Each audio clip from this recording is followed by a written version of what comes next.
Alright guys, how are we? Welcome back to another video. Today we look at number 87 on the list of the top 100 NFL players in 2023. It's Chris Lindstrom. He plays guard for the Falcons. It's a name that I have not seen before, certainly not read it, and I don't think I've heard it either. So that's always exciting.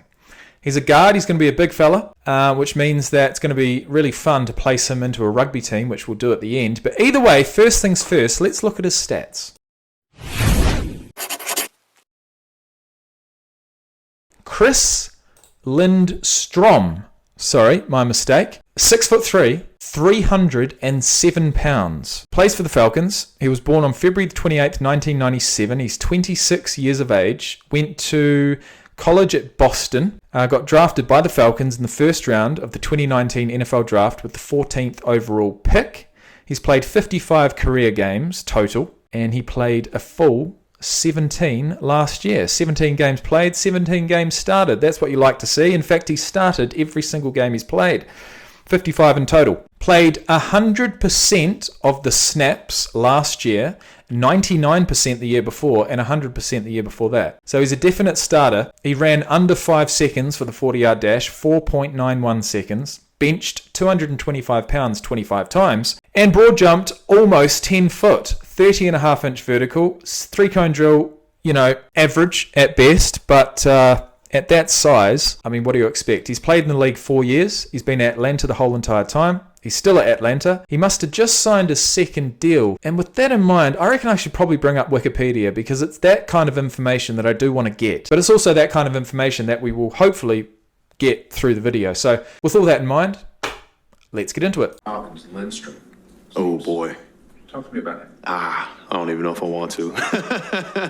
Just the biggest thing as a player, right? You always think of whose opinion matters, and it's always the guys in your room first, right? Your teammates, and then your peers across the league. His dude. Absolutely. Who tore us up.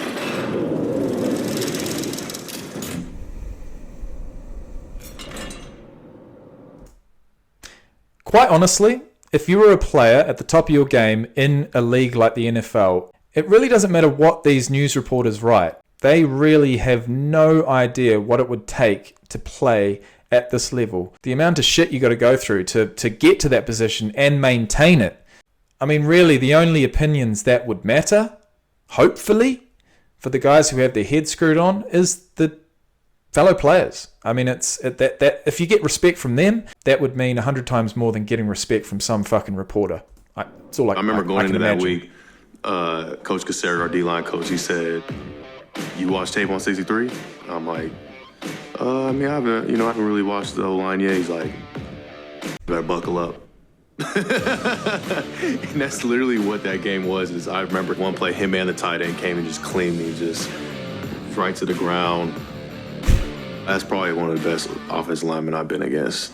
3, 5, 4, bum. The problem is, get the out of my way. Yeah, that's one way to put it. Right side, touchdown Atlanta. Right guard, number 63 in black. That kid is shot out of. Oh, I love it. Absolutely love it. Just super aggressive coming off the ball.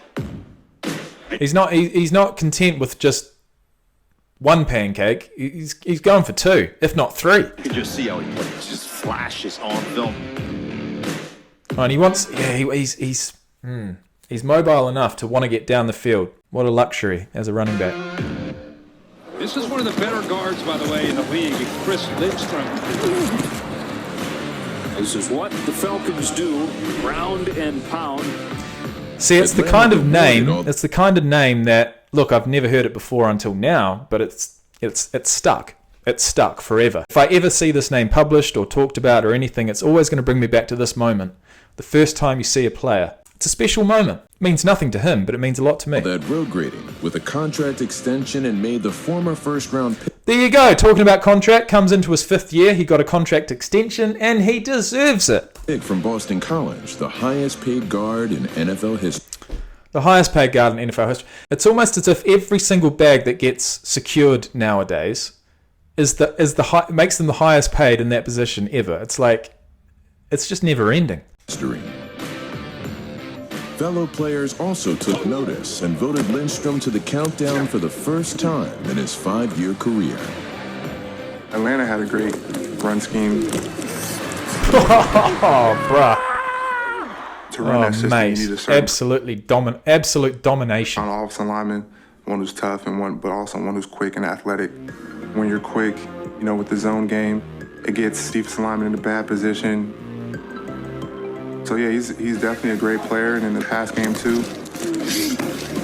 A guy that playing against him, I definitely had to, come up with a game plan and put some thought into it. Lindstrom saved one of his best performances for Week 17 when he faced a future Hall of Famer. Who? JJ what? Good job, JJ. Well, I've shown a lot of bull inside to Henny and I. Fuck, he's huge. Right across from the Pro Bowler, Chris Lindstrom's had quite the season this year. He might outwork a lot of guys, not outworking me. That's the confidence you want and you need.